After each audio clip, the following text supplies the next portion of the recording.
Sergio Berenstein, que ya está en línea con nosotros y lo estamos saludando. Sergio, ¿cómo va? Buen día. Muy bien, buen día, gracias por llamarme. Bueno, muchísimas gracias por atendernos. Bueno, Sergio, ¿cómo estás viendo el panorama político, esta jugada del oficialismo de incorporar a Pichetto tras aquella sorprendente jugada de Cristina de, coronar a Alberto Fernández como candidato a presidente por su espacio? Hay dos jugadas audaces en el tablero, ¿no?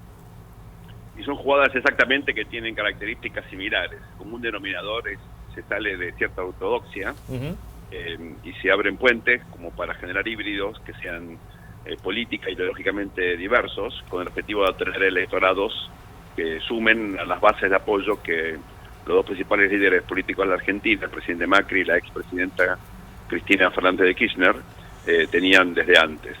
Los dos tenían pisos importantes, pero techos bajos. Claro. Y lo que están tratando de hacer es romper justamente esos techos electorales con figuras que los complementan y efectivamente apuntan a generar diversidad.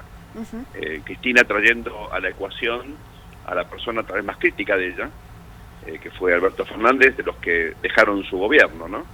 Pocos como él durante una larga década criticaron cada aspecto de la política económica, internacional, institucional de la expresidenta. Y Pichetto también fue un severo crítico de este gobierno, si bien desde el Senado efectivamente garantizó la gobernabilidad. Yo creo que veremos el resultado que tiene esto en términos electorales, pero en principio cambió mucho la dinámica y entramos en una etapa acá en las elecciones primarias donde efectivamente lo que vamos a ver es una puja de estas dos grandes coaliciones. Por un lado, Juntos por el Cambio, que es el nuevo nombre de Cambiemos, y por otro lado, el Frente de Todos, que es el nuevo nombre del Partido Justicialista, con Cristina y más adentro, y sobre todo la capacidad que puede llegar a tener la Baña y Urtubey de resistir esta presión tan fuerte de las dos principales coaliciones para robarle votantes que estaban decepcionados justamente con esta administración y con la anterior. Claro, eso te iba a consultar justamente, si vos creés que vamos hacia un terreno ahora sí definitivamente polarizado, ¿no? La verdad que lo desconozco, porque todavía las cifras que tenemos de sondeo son muy preliminares y la verdad que hasta el 22, que es este fin de semana, puede haber alguna sorpresa en términos de candidaturas. La fecha límite para presentar finalmente las candidaturas es el 22. Y de hecho las definiciones que tenemos son políticas, pero no legales. Es decir, ninguna de los frentes llevó la carpeta con los candidatos. Quiere decir que puede haber cambios en este último momento, ¿no? Claro. Bueno, te me adelantaste porque te iba a consultar si había margen, crees vos, para algún cambio. Viste que se viene rumoreando desde hace ya algún tiempo la posibilidad de que finalmente el acuerdo con Massa implique, bueno, el corrimiento de Cristina y la incorporación de Massa a la fórmula. ¿Hay lugar, margen para una movida de este tipo? La verdad que lo desconozco, hay todo tipo de rumores. Hay otros que indican que Massa querría competir con la fórmula Fernández, otros que indican que Massa iría como candidato a diputado en primer lugar, ¿no?, en la provincia de Buenos Aires, como para eventualmente luego, si gana esa fórmula, presidirla, presidir la Cámara de Diputados, con lo que quedaría en la línea sucesoria y le daría obviamente una gran visibilidad, mucho protagonismo. Todavía creo que eso es parte de una negociación que está en curso, nos obliga a eso a ser prudentes, pero lo cierto es que estamos frente a dos conformaciones de coaliciones muy diversas, bastante atípicas para la Argentina, porque una tiene, digamos, ideológicamente un sesgo a la centro-derecha y otro a la centro-izquierda, ¿no? Y eso la verdad que en la Argentina no lo hemos tenido hasta ahora. Hemos tenido siempre partidos atrapa todo que tenían dentro sectores de centro, de izquierda y de derecha, el radicalismo y el peronismo. Pero hemos tenido coaliciones de centro-derecha y centro-izquierda, que si uno mira la experiencia, por ejemplo, en Chile o en otros países de América Latina, también en Colombia, eso le ha dado bastante estabilidad al sistema político. La Argentina, la verdad que necesita estabilidad de reglas, tanto reglas, digamos, macro como regulaciones específicas. Y la gran pregunta es si esta conformación que parece estar teniendo la política argentina en esta instancia nos permite hacia futuro conformar un marco de reglas más estable del que tuvimos hasta ahora. Claro. Sergio, buen día. Javier es mi nombre, gusto de saludarlo.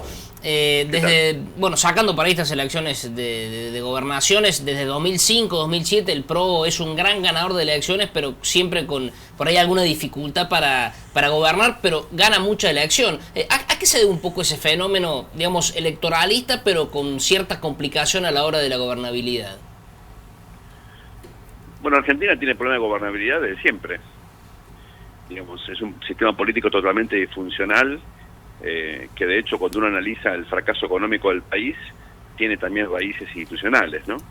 Hay textos escritos sobre esto, no es un invento mío. Con lo cual, digamos, hay que esperar que en la Argentina los fracasos políticos sean constantes, y de hecho tenemos todos los días cosas que nos muestran efectivamente fracaso de la política, ¿no? Tanto de la política, digamos, de cómo funciona el sistema, las cuestiones electorales, las reglas, el financiamiento, escándalos de corrupción permanentes, como sobre todo fracasos de gestión, ¿no? Les doy un ejemplo importante, pero, por ejemplo, Argentina hoy gasta mucho en educación, ¿no? Casi lo que recomienda la UNESCO, 6% del producto. Y el sistema educativo, lejos de haber mejorado con el incremento presupuestario, empeoró. Bueno, eso quiere decir que hay problemas muy serios de gestión de la cosa pública, que es uno de los síntomas del fracaso de la política. Con lo cual, digamos, lo que uno cuando analiza a la Argentina, lo que no debe sorprenderse el problema de gobernabilidad son estructurales, ¿no? Claro. Tuve la oportunidad hace un tiempo de escribir un libro junto con Marco Buscaglia, que se llama ¿Por qué fracasan todos los gobiernos?, donde analizamos precisamente este tema, ¿no? Así que es algo histórico, es una constante del sistema político argentino y explica la decadencia del país. Si ustedes analizan a Argentina con respecto al resto de los países del mundo, se convirtió en un país totalmente irrelevante. Bueno, esto es justamente el resultado del fracaso de la política. Claro. Sergio Fernanda lo saluda, buen día. ¿Qué tal? Buen día.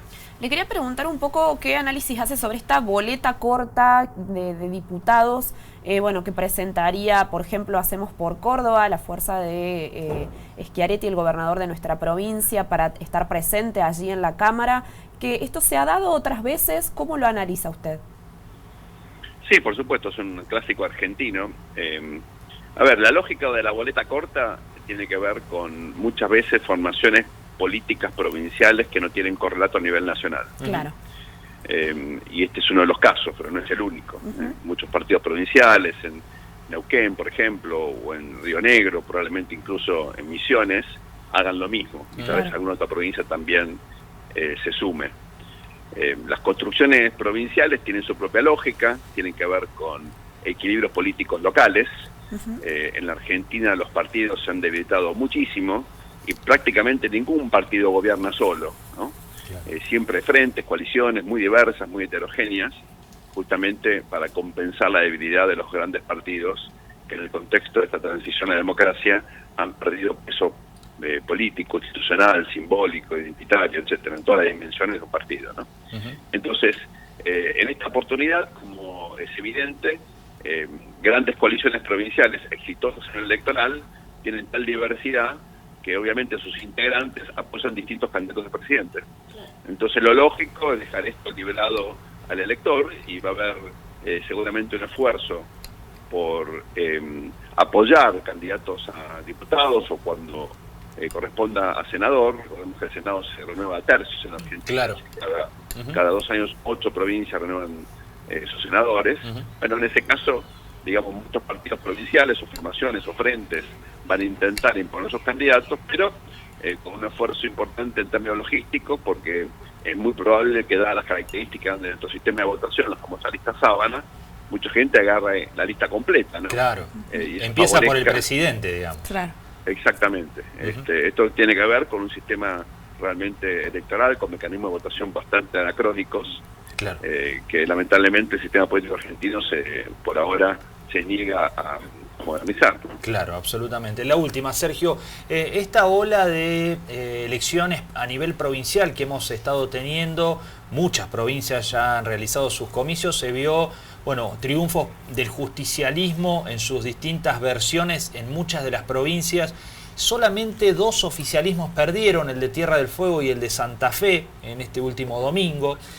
¿Hay una ola de justicialismo a nivel provincial o esto estaba dentro de lo previsto y no debería preocupar mucho a la Casa Rosada? Las dos cosas. Yo creo que debería preocupar a la Casa Rosada y estaba previsto, ¿no? La caída del volumen de apoyo que ha experimentado el oficialismo era sabido a nivel nacional y a nivel local de hace tiempo. Es cierto que en las elecciones donde el oficialismo era, donde cambiamos el oficialismo, no le fue mal. No le fue mal en Jujuy, en Mendoza el volumen de las primarias fue significativo, y lo mismo ocurrió en Corrientes, donde gobierna también una gran coalición alineada con el gobierno nacional, ¿verdad? Sí. Así que hay que ser prudente porque tanto en la ciudad de Buenos Aires como en la provincia hay dos gestiones muy bien evaluadas por las ciudadanías de los respectivos distritos, ¿verdad?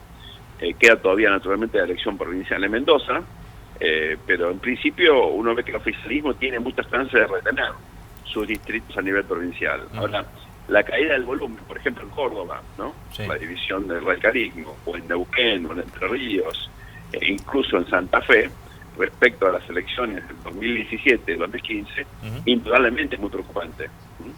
En toda la zona centro, la zona más moderna, donde el oficialismo también tenía un fuerte apoyo, esto ahora está condicionado, y evidentemente esto tiene que ver fundamentalmente con la crisis económica. Claro. Así que el gobierno tiene que estar preocupado.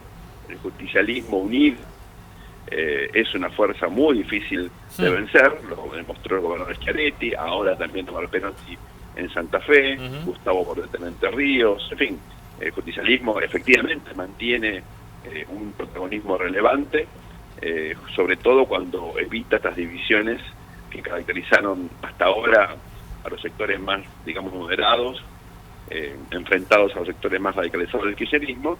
Esto parece estar resolviéndose incluso a nivel nacional. Me parece que esa es la apuesta de Cristina al convocar a Alberto Fernández.